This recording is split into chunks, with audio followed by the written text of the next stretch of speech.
Good day. I am Dr. Mark Koltko Rivera, and I am humbled by the honor of being invited to speak at the worldwide exemplification of Freemasonry. My presentation is titled, Of Masons and Mormons, the relationship between Freemasonry's rituals of initiation and the Latter-day Saint temple ceremonies. Specifically, I'll be discussing the allegation that the first prophet of the Church of Jesus Christ of Latter-day Saints, named Joseph Smith, essentially took the Masonic rituals of initiation to create the LDS temple ceremonies. The Latter-day Saints, of course, are more popularly known as Mormons. Did the Mormons steal from the Masons? That is my topic today. I'll start off by describing my qualifications to discuss this matter. I'll explain why this matter is an issue of some importance for both Freemasons and Latter-day Saints. After a short orientation to both Freemasonry and Mormonism, I shall lay out the basic historical facts of the matter, share some important context with you, and give you my interpretation of what actually happened. I shall also compare the two bodies of ritual in general terms. I shall conclude by sharing with you some implications of my interpretation of this matter, implications for the Masons, for the Mormons, and for the academic disciplines of history and religious studies. But first of all, let me be clear about one thing. This presentation is not an exposure of either Masonic or Mormon ritual. For example, I will not be describing what Freemasons call the esoteric work of their ceremonies, such as specific signs of recognition. I will not be describing much about the specific covenants made in the Latter-day Saint temple, or the various symbols that pertain to those covenants. I observe these boundaries because I myself am both a Mormon and a Mason. In the course of this presentation, I will discuss why these boundaries exist. As it happens, addressing the relationship between these two bodies of ritual does not require us to look at very close specifics. Now, you may be wondering, what qualifies me to discuss these matters? First of all, I am a Latter-day Saint. I am a convert, baptized during my college years. I served as a Mormon missionary in Japan for 2 years, largely in Hiroshima, and subsequently I have served as a counselor in 2 bishoprics, a position similar to an associate pastor in other Christian churches. I have also served as a member of a stake high council, an advisory board similar to a diocesan council in other Christian churches. I have published scholarship about the Mormon faith in such periodicals as Sunstone Magazine and Dialogue, a Journal of Mormon Thought. I first participated in the LDS temple ceremonies at the Washington, D.C. temple, and since I now live in New York City, I now attend the Manhattan temple. Currently, I am working on a book about the Latter-day Saint religion that I have tentatively titled The Mormon Faith. Overall, I am very familiar with the LDS temple ceremonies. I am also a Freemason. I was made a Master Mason at Winter Park Lodge number 239, Free and Accepted Masons, in the Grand Lodge of Florida. I became a member of the Masonic Scottish and York Rites in Florida, and today I attend the meetings of several Masonic bodies in New York City. I have published scholarship about Freemasonry in such periodicals as the Philolethes magazine and Herodom, the Transactions of the Scottish Rite Research Society. In January of 2011, Tarcher Penguin published my book, Freemasonry, An Introduction. Overall, I am familiar with the major Masonic rituals of initiation, be they the ceremonies of the Blue Lodge, the York Rite, or the Scottish Rite of Freemasonry. Finally, I hold a doctorate in psychology from New York University. I have published scholarship in such journals as Psychotherapy, the Review of General Psychology, and the Journal of Humanistic Psychology.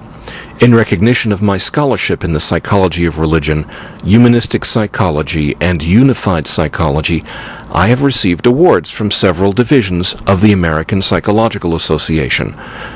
In recognition of my overall scholarly work, I have been elected a Fellow of that association. In sum, I have some familiarity with the psychology of religion and religious experience, as well as the psychology of initiation. Of course, none of these organizations, no religious, fraternal, or professional organization or school, none of these organizations sponsors my appearance here or endorses any of my remarks. I bear the sole responsibility for anything and everything in this presentation. Let us consider why this topic is worth your attention. For over 150 years, people who are opposed to either Mormonism or Freemasonry have made the accusation that Joseph Smith stole from Freemasonry to develop the LDS Temple ceremonies. This accusation has hurt both Freemasonry and the Mormon Church. Within Freemasonry, this accusation created a great deal of bad feeling between Masons and Mormons. For many years, the Masonic Grand Lodge of Utah did not permit Mormons to become Masons within Utah and prohibited Mormon Masons from other parts of the country from visiting Utah Masonic lodges. This policy, in turn, led some other Grand Lodges to discuss the withdrawal of Masonic recognition from the Grand Lodge of Utah. In addition, this policy, in part, led the LDS Church to discourage Mormons from becoming Freemasons. This changed in the mid-1980s, when the Grand Lodge of Utah withdrew its restrictions against Mormons as Masons, but there are still echoes today of that period of bad feeling. Within Mormonism, the idea that the main organizer of the church stole ritual from some other group is a serious charge. The LDS Temple ceremonies are at the heart of Mormonism. These ordinances are considered sacred and inspired by God to lead to the highest blessings available to humankind. Anything that impugns their integrity is considered to be an injury to the Mormon people. So this is what's at stake here. For Masons, the whole matter of their relationship to the Mormon people is in the balance. For Mormons, it is a matter of the integrity of their most sacred ceremonies and their honor and reputation. My guess is that this particular topic holds some interest for many people who are not themselves Masons, so I will give a very brief orientation to Freemasonry. Freemasonry is a fraternal organization. It is the oldest and largest functioning fraternity known in the world today. Freemasonry uses ceremonies of initiation to teach symbolic lessons about philosophy, morality, and character. The basic foundational ceremonies of initiation involve the symbolism of the ancient stonemason's trade and the symbolism of the ancient temple built by King Solomon. The so-called high degrees of the Masonic York Rite and the Scottish Rite draw upon symbolism from a variety of sources for their own ceremonies of initiation, including the temple built by Solomon, the Knights Templar, and even Kabbalah and Pythagorean philosophy. Masons are often involved in philanthropic activities, such as the Masonic Medical Research Laboratory, the Shriners Hospitals for Children, the Scottish Rite Language Clinics, and the Knight Templar Eye Foundation, among other charities. Freemasonry is not a religion, nor does it engage in conspiracies to rule or control the world. Some call Masonry a secret society, but consider this. At least in the United States, which has about half the Masons in the world, Masonic lodges are listed in the telephone book. They have web pages open to anyone on the internet and have signs above their doors announcing themselves to the world, and often list their meeting times on their front doors. Freemasons themselves often wear pins or rings identifying themselves as Masons. If we Masons are supposed to be a secret society, we're doing a lousy job. However, there is no question that Freemasonry keeps its initiation rituals private. Attendance is restricted to those who have already received the rituals of initiation, or to those who are then receiving them for the first time. From time immemorial, rituals of initiation have been kept private. In Masonry, this privacy has several purposes. First, it enhances the experience of initiation for the person being initiated. It also keeps the ceremonies of initiation from being abused by the public during periods of history such as our own, where the public holds nothing as sacred and everything is open to public ridicule. Freemasonry, as it developed from the early 18th century on, holds to such principles as toleration for different religions, democratic voting to elect its leadership, and the equality of all before the law. These were literally revolutionary principles in the 18th century, and some think that Freemasonry was an inspiration that led the Founding Fathers to put these principles into the United States Constitution. There is a lot of nonsense and outright fantasy about Freemasonry on the Internet. However, most Grand Lodges, such as the Grand Lodge of California, have informative websites. I also write a blog, Freemasonry, Reality, Myth, and Legend. I also say a lot more about Freemasonry in my book, Freemasonry, An Introduction. It is important to put our topic into context from the Mormon side of the issue as well, so here I give a brief orientation to the Latter-day Saint faith, commonly called Mormonism. In about 1820, Joseph Smith, a young farm boy in upstate New York, was confused about which church to join during a time of intense religious revivalism.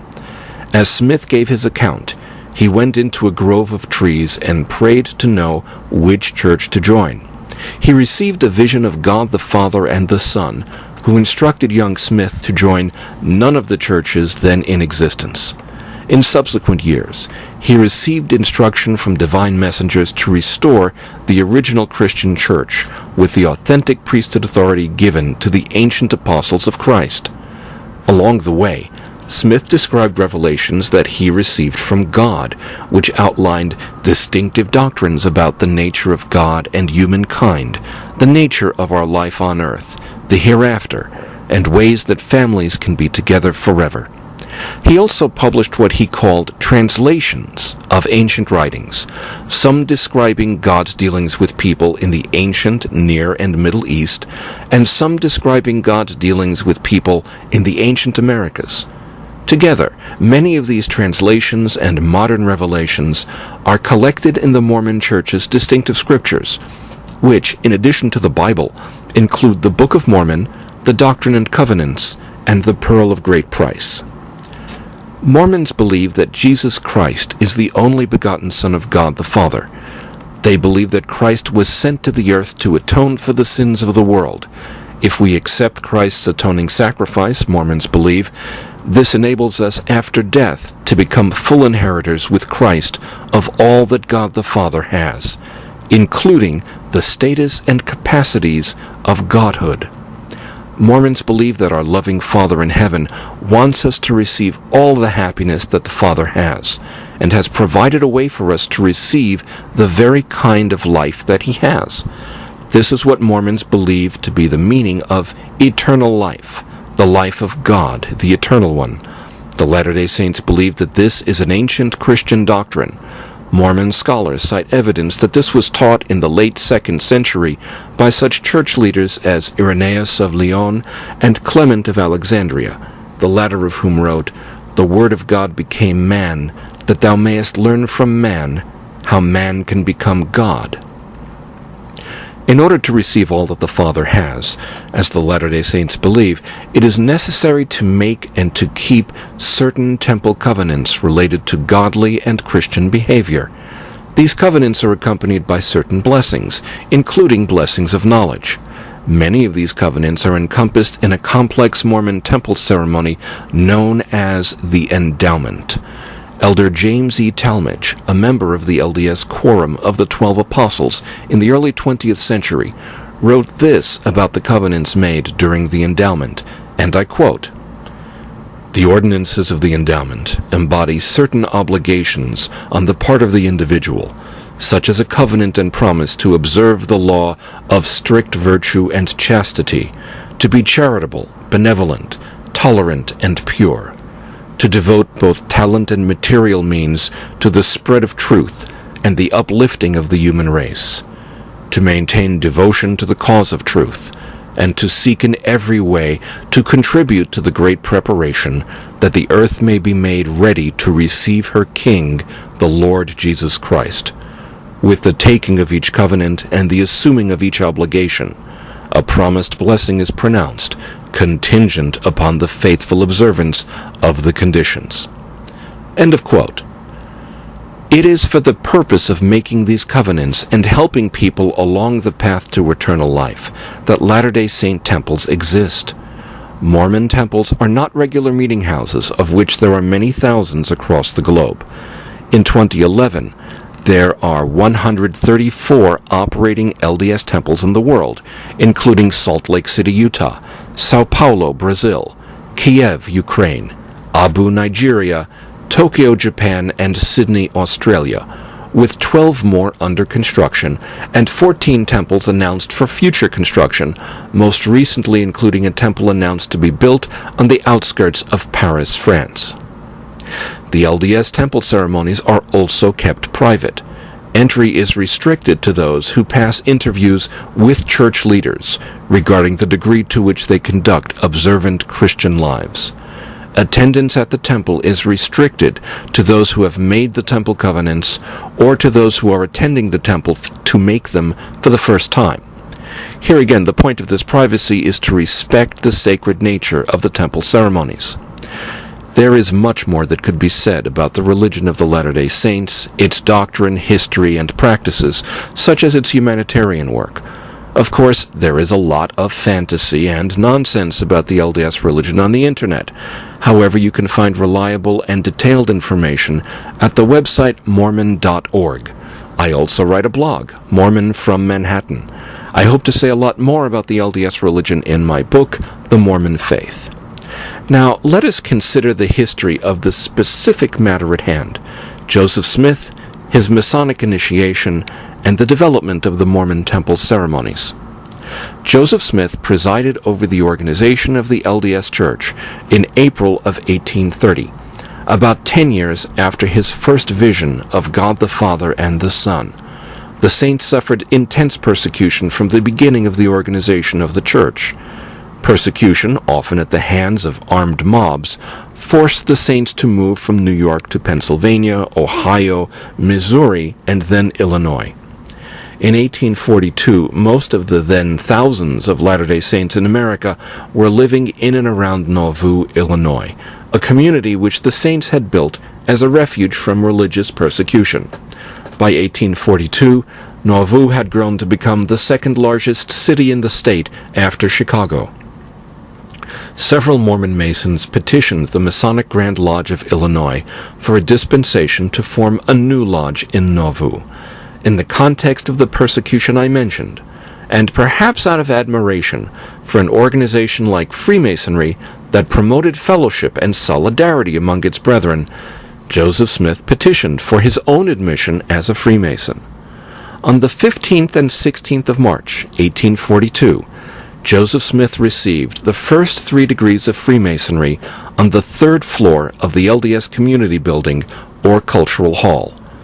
7 weeks later, on May 4th, 1842, in the same room, Joseph Smith privately officiated over a group of Latter-day Saints at the first group administration of the endowment, which became a crucial part of the LDS temple ceremonies. There is much more that could be said about the Nauvoo Lodge, but these are the basic facts that concern us here.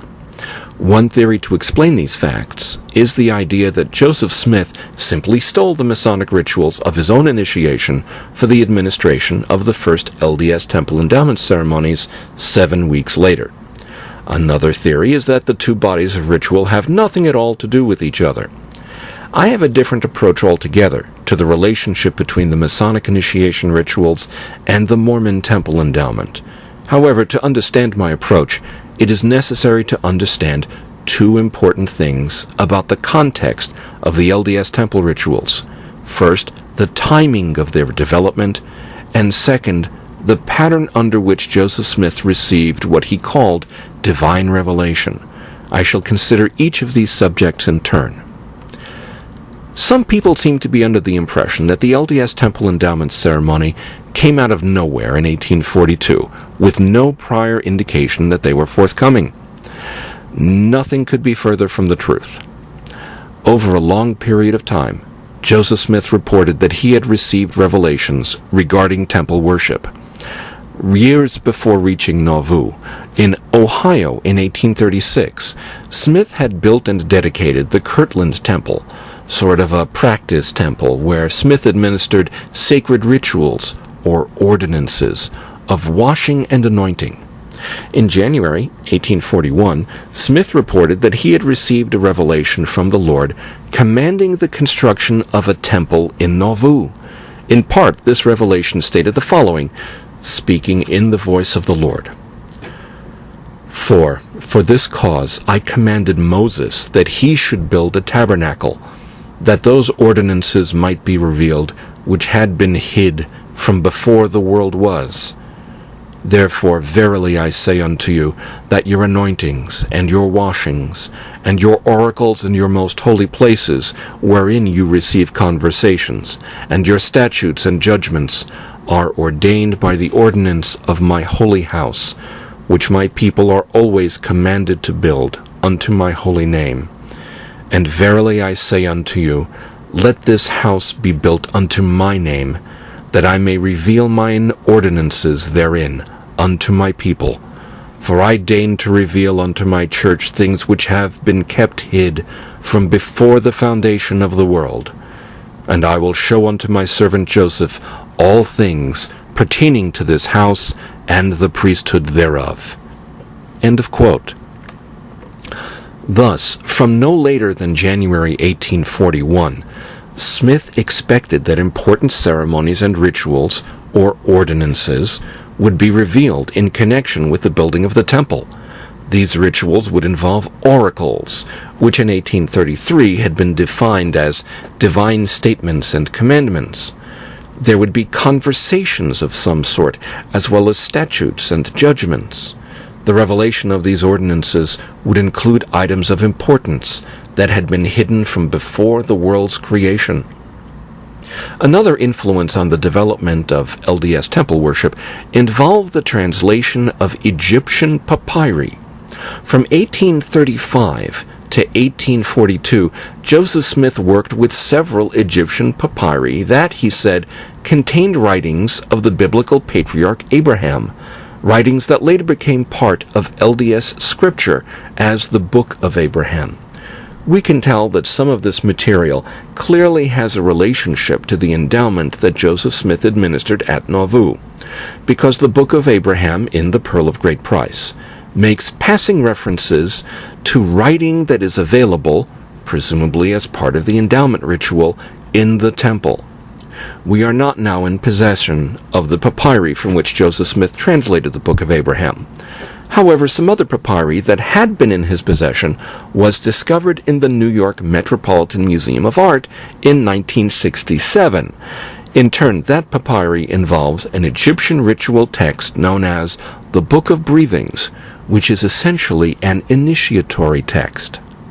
Thus, in the period leading up to the Nauvoo endowment, we see Joseph Smith involved in the development of temple ritual.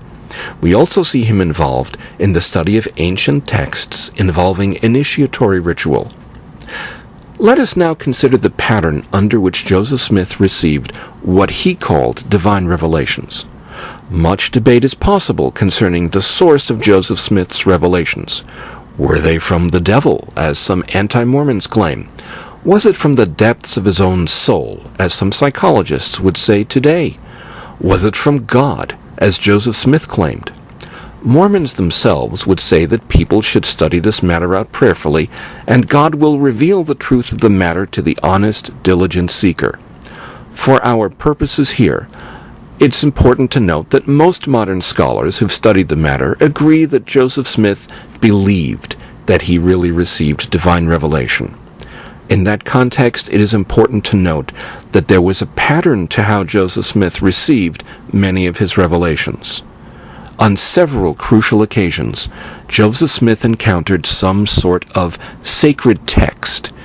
In pondering such a text, As Smith described it, his mind was opened by the Spirit of God, and Smith received a vision, a visit of divine messengers, or some other type of revelation that greatly expanded upon Smith's understanding of some important doctrine.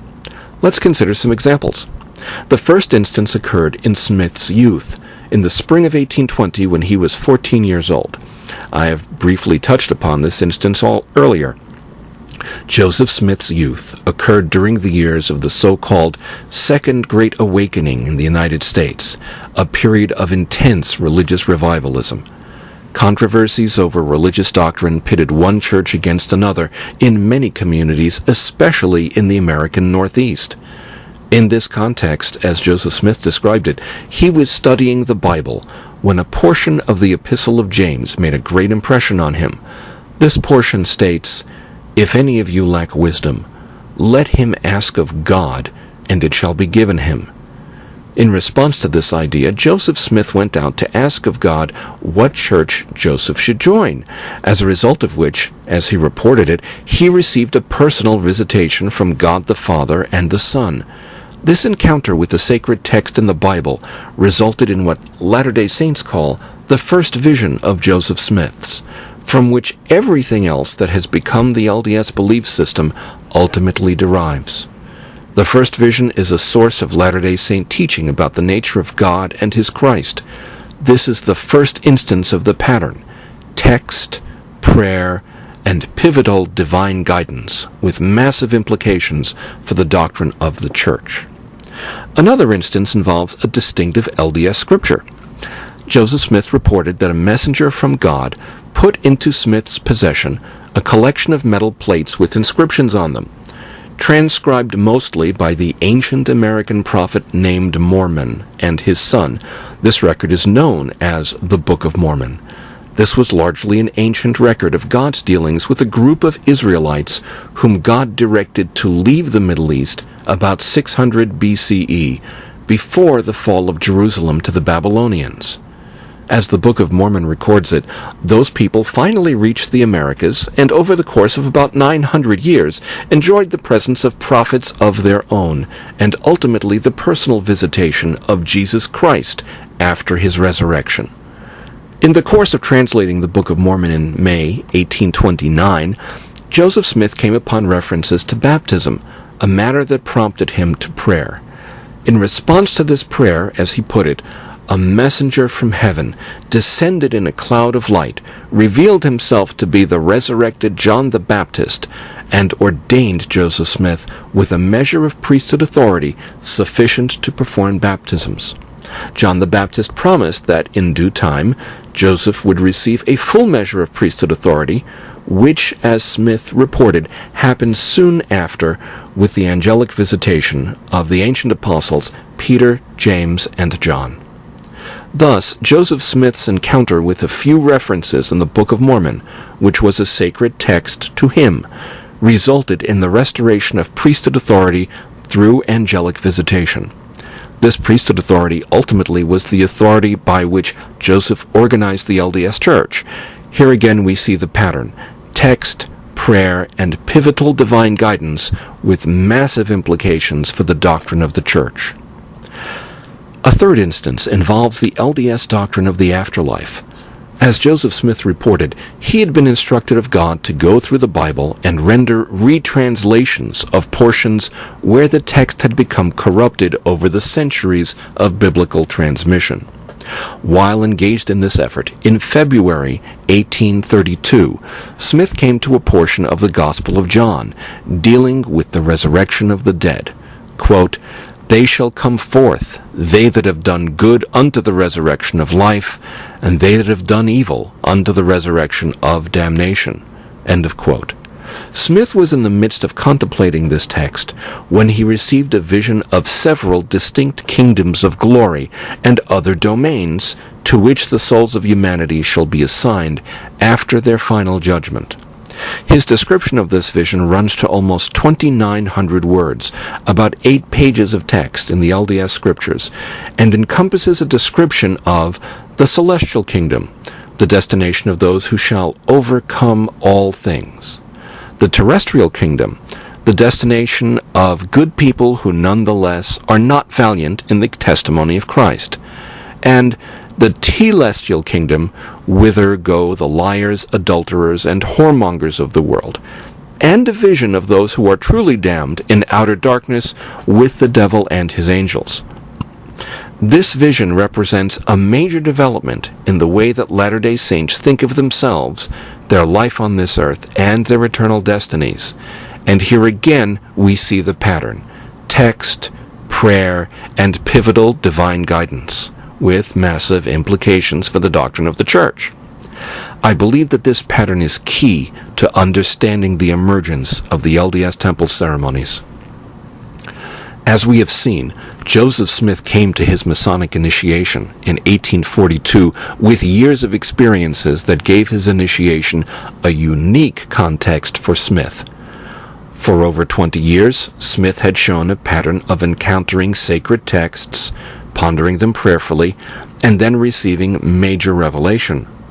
For 7 years, Smith had been in possession of ancient Egyptian texts that dealt with ritual initiation. For 6 years, on and off, Smith had been involved in the development of rituals for temple worship. For over a year, based on other revelations he had received, Smith had been expecting to receive major revelations involving the bestowal of temple rituals. With these sorts of concerns on his mind, Joseph Smith received the first 3 degrees of Masonic initiation in March 1842. The experience of going through the Masonic rituals of initiation have been described elsewhere by responsible Masonic authors. Those who have been through the craft degrees of Masonic initiation know that when the ceremonies are conducted well, they are solemn occasions that can make a long-lasting impression upon the candidate.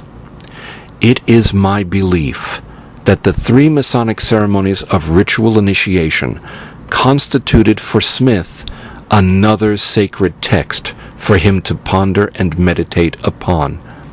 In turn, I believe this pondering and contemplation over the weeks following his initiation became a context for Smith to receive a major revelation, consistent with the pattern in which Smith had received some major revelations before.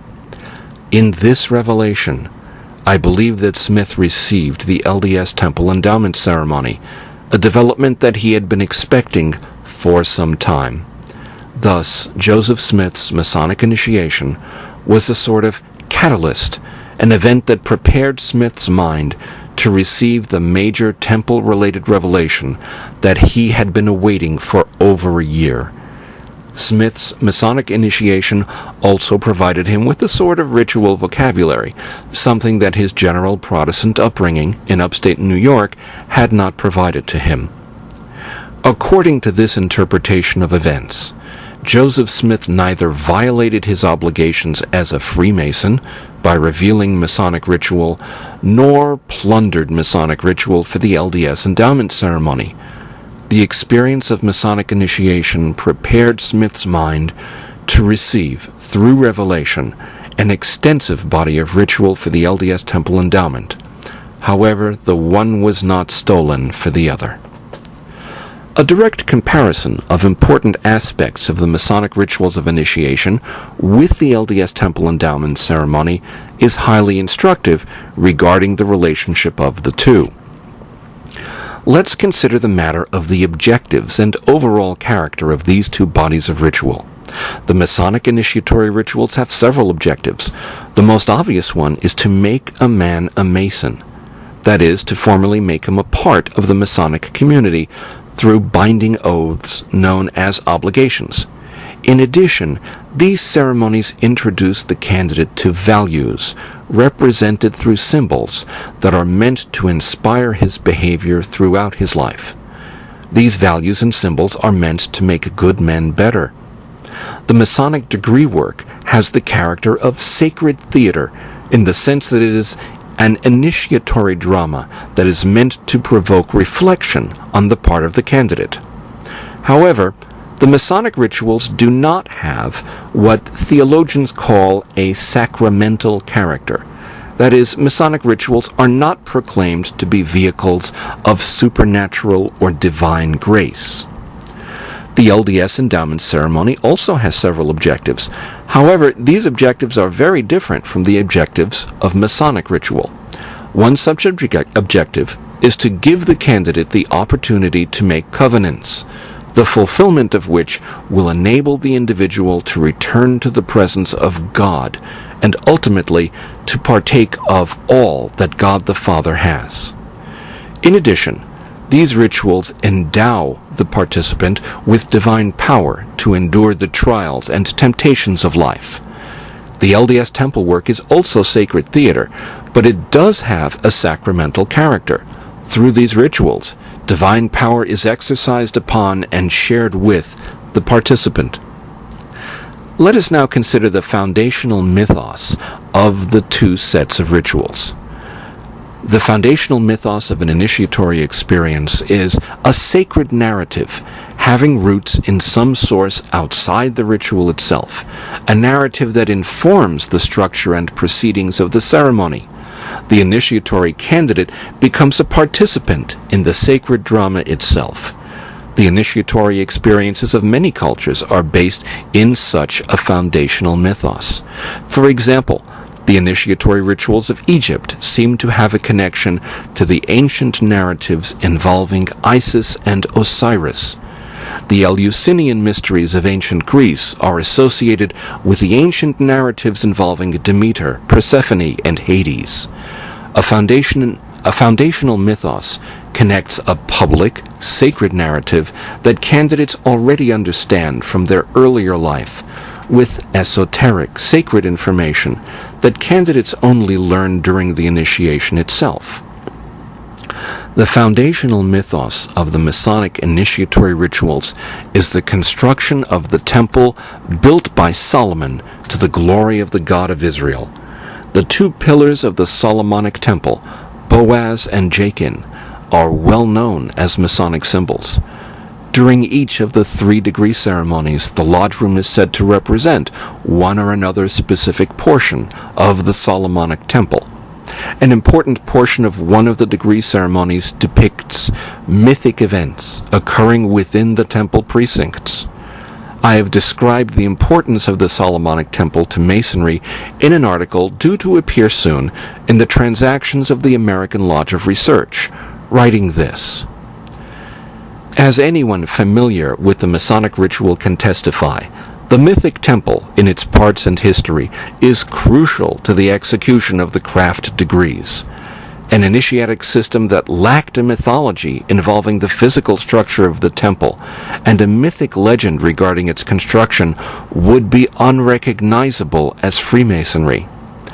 I would go so far as to designate the ritual use of legends involving the construction and description of the temple built by Solomon as one of Freemasonry's ancient landmarks, which cannot be changed by members of the fraternity without irreparable damage to the craft.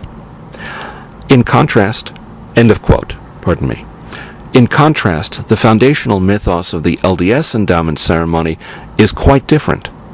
Neither Solomon nor the temple he built are mentioned in any way during any of the LDS temple ceremonies. As James E. Talmage explained, and I quote, "The temple endowment, as administered in modern temples, includes a recital of the most prominent events of the creative period, that is, the creation of the world and life upon it, the condition of our first parents in the Garden of Eden, their disobedience and consequent expulsion from that blissful abode, their condition in the lone and dreary world, when doomed to live by labor and sweat, the plan of redemption by which the great transgression may be atoned, the period of the great apostasy, that is, the falling away of the ancient Christian Church, the restoration of the gospel with all its ancient powers and privileges, the absolute and indispensable condition of personal purity and devotion to the right in present life, and a strict compliance with gospel requirements." End of quote. The procedures used in the Masonic rituals of initiation and the LDS endowment ceremony are also quite different. The Masonic rituals of initiation involve a candidate being conducted about the lodge room in a state of symbolic darkness. By contrast, the LDS endowment ceremony involves the temple patron clothed in simple but dignified garb, being presented with the ritual drama. The Masonic rituals involve the activities of a number of officers, such as the Worshipful Master, the Senior and Adjutant Wardens and Stewards, and so forth, with their stations oriented to the major points of the compass. There is nothing similar to this in the LDS endowment ceremony. There is an officiant who has assistants, but the use of titles, hierarchy, and the compass directions, as seen in Masonic ritual, has no parallel in the LDS temple ceremonies. There are certain areas in which the Masonic rituals of initiation and the LDS endowment ceremony have what seem to be similarities. Any fair discussion of the relationship between the two must take these into account. The Masonic initiations constitute a symbolic journey to light. The LDS endowment involves a symbolic journey to the presence of the divine. However, in my opinion, this similarity does not count for much. Although a comprehensive discussion of initiatory ritual throughout history and across cultures goes beyond the scope of this presentation, it is clear that many initiatory experiences in many cultures involve a symbolic journey to the divine. For example, this is certainly the thrust of the Egyptian initiatory experiences, which involve the candidate in a symbolic journey to the presence of various gods. In essence, if one is going to convey an initiatory experience in whatever spiritual or religious context, that experience will involve some kind of symbolic journey to the divine or to divine light. To go from the sublime to the mundane, we might consider an analogy to the common board game. I might well invent such a game, involving the progress of various players represented by tokens, following some kind of path around the board. I might specify circumstances under which one or more players might win or lose the game. This is the same basic structure one will find in a variety of board games, including Monopoly, Sorry, the Game of Life, Chutes and Ladders, Candyland, even Trivial Pursuit and Yahtzee. But no one could reasonably accuse me of having stolen the ideas behind these games just on the structure I've just mentioned. This is just the structure of many board games, and being a board game, of course, my game might have a similar structure. Similarly, it is senseless to claim that the LDS ritual steals from Masonic ritual on the basis of both involving a symbolic journey to a divine light. This same logic extends to other so-called similarities as well, including the presence in both sets of rituals of things like altars and covenants or obligations. Much has been made of the supposed resemblance of ritual physical gestures made during Masonic rituals with those made during LDS temple ceremonies. Of course, a specific description of these purported resemblances would require me to act in violation of both my Masonic obligations and my LDS temple covenants, neither of which I shall do. However, although this appears to be a disability, in fact my dual insider status gives me a privileged perspective with which to discuss something that is much more important than the specific details of this or that gesture. I can consider the meaning of these gestures in Masonry versus the LDS temple rituals. Within Freemasonry, several postures and physical gestures are meant to be used as signs of recognition, whereby one Mason may know another in the dark as well as in the light. For example, when I arrived from my first visit at a lodge in New York City, a lodge officer took me aside and tested my knowledge of each of these gestures as they appear in the first 3 rituals or degrees of Masonry in a formal, even catechetical manner.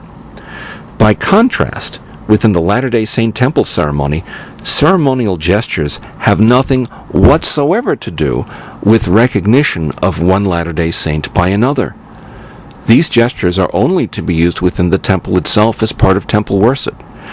Never are Latter-day Saints to use these gestures for identification purposes between one saint and another outside the temple. They are certainly not used for admission to the temple either. On the other hand, the symbolic meaning of the gestures is paramount, as I believe they are symbols of the specific covenants that the temple patron has made. There are those who would say that the very existence of ritual gestures in the LDS temple ceremony raises suspicions of some Masonic origin. Here again, the example of history says otherwise. One may find ritual postures and gestures illustrated within the art of many religious and spiritual groups across the earth and through the centuries. For example, in Egyptian sacred artwork, one may see what seem to be ceremonial postures and gestures. Some people have even claimed that some of these seem similar to postures and gestures found in the LDS temple ceremony. As another example, dozens of symbolic gestures, or mudras, are to be found within the religious traditions of Hinduism, Buddhism, and Taoism. Here again, some people have claimed that some of these seem similar to gestures in the LDS temple ceremony. Yet it is obviously senseless to claim that Joseph Smith stole his temple ceremonies from the ancient Egyptians, the Hindus, the Taoists, or Japanese Buddhists.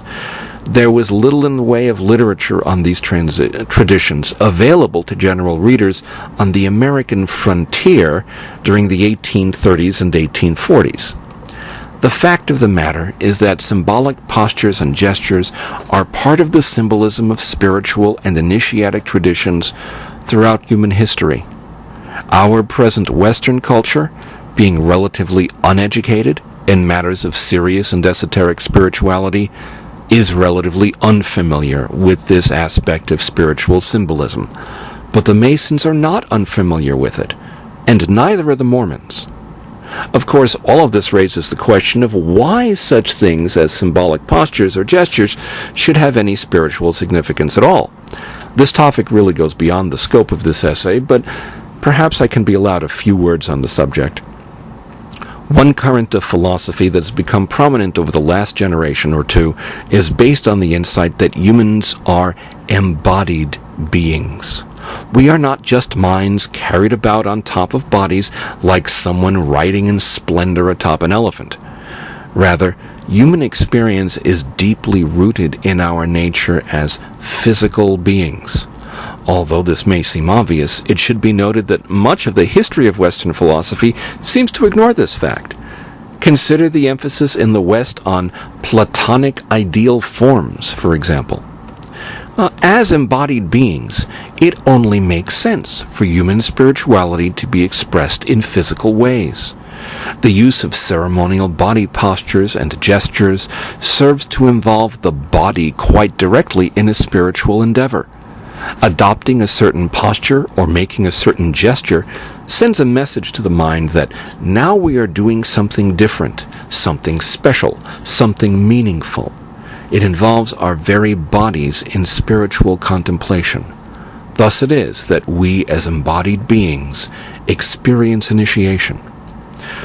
Of course, there are only so many ways in which the human body may comfortably place itself. We should not be surprised, then, if initiatory systems, widely separated in time and space, should use similar gestures and postures in their initiatic rituals.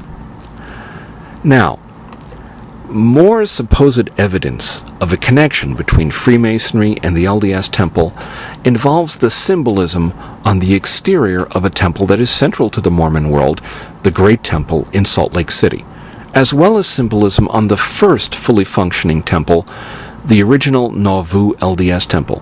It has often been claimed that the symbolism of these temples is somehow Masonic, and this is simply not true. For example, the beehive is certainly a Masonic symbol, and it is abundantly in evidence in the Salt Lake Temple, extending even to the doorknobs. However, the beehive occurs as a symbol in the Book of Mormon, which Joseph Smith translated in 1830, over a decade before he became a Freemason. The Book of Mormon also tells of the Jaredites, an ancient people led by God out of the confusion of the Tower of Babel to the New World. To prepare for their journey, they packed supplies, including fish, birds, and bees, whose example of industry and cooperation was praised. It should be no surprise that these values, cooperation and industry, would be emphasized during the pioneer period in Utah, when construction on the Salt Lake Temple was begun.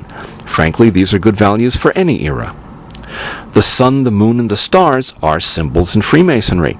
The sun and stars are very prominent on the exteriors of both the original Nauvoo and Salt Lake temples, and the moon is displayed in different phases on the Salt Lake Temple. However, the sun, moon, and stars occur as important symbols in a revelation on the 3 degrees of glory in the hereafter, given as a revelation to Joseph Smith in 1832, a full decade before he became a Freemason. The revelation mentions that the sun is emblematic of the highest degree of glory, the glory of exaltation in the celestial kingdom. The revelation also mentions that the moon is emblematic of the next highest degree of glory, the terrestrial kingdom, and the stars are emblematic of the lowest degree of glory, the telestial kingdom. The temple is largely focused on helping people achieve the celestial kingdom, so of course it makes sense that the symbols of these degrees of glory be depicted on Mormon temples. Then, of course, there is the famous all-seeing eye. This is certainly a Masonic symbol, and it occurs on the Salt Lake LDS Temple. However, this symbol can be seen as a symbol for God in Christian art dating back at least to the Renaissance. I could go on, but I'm sure that my point is clear. The symbols seen on the Nauvoo and Salt Lake temples derive from the Latter-day Saint scriptures and from other Christian symbolism, all in existence long before Joseph Smith became a Freemason. I know this must be terribly disappointing to those who theorize some sort of overarching conspiracy between the Mormons and the Masons to take over the world. I can only suggest that such people pick up the shattered pieces of their illusions and move on. I have proposed a resolution for the nearly 2 centuries-long controversy about the relationship between Masonic ritual and the LDS Temple ceremonial. A resolution that runs like this. Joseph Smith's Masonic initiation served as something as a catalyst in the process of revelation.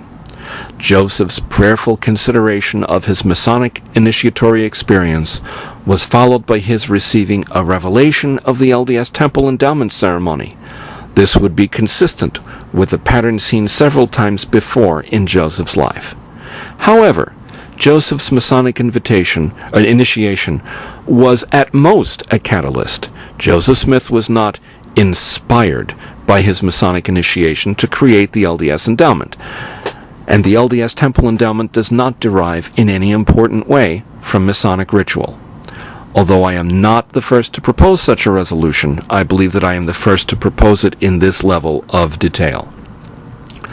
This resolution to the controversy has implications for several different communities.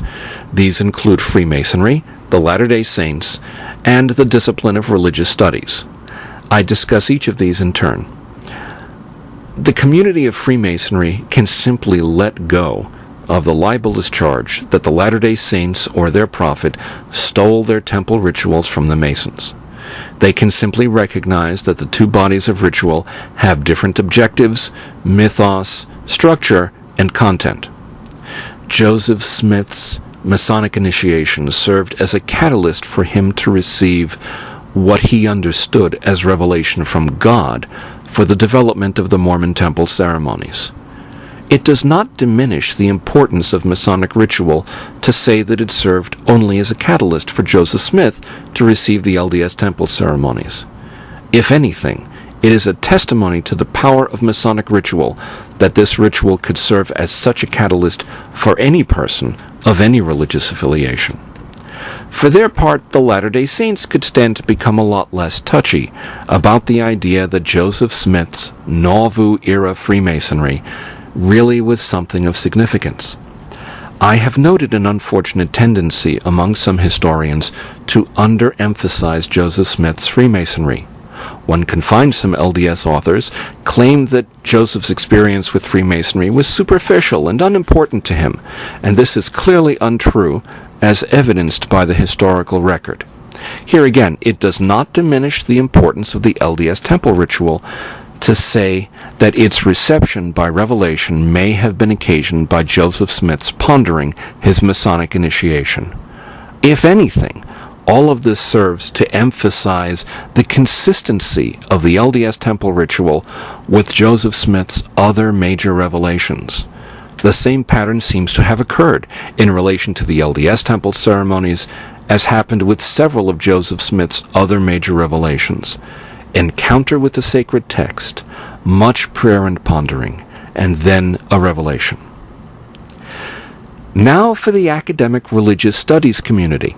It has frequently been noted by Masonic authors and some others that the contribution of Masonic values to the founding of the United States of America, values such as religious toleration and the rule of law, has been undervalued by historians and biographers of the Founding Fathers. A similar gap can be noted regarding religious studies as a discipline in relation to Freemasonry. Perhaps because Masonry is neither fish nor fowl, being neither a political movement nor a religion, it has fallen between the cracks, both for historians, who have ignored its political contributions, and for religious studies scholars who have ignored its spiritual contributions.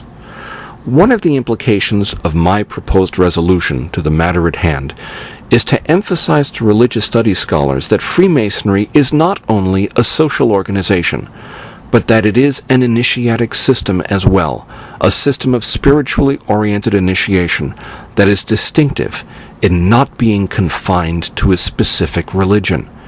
It is an initiatic system of such power that it could serve as a catalyst for Joseph Smith in the development of the LDS Temple ceremonies, the central rituals of a religion that numbers over 14 million members in 2011, with most of those located outside the United States, the land of its birth.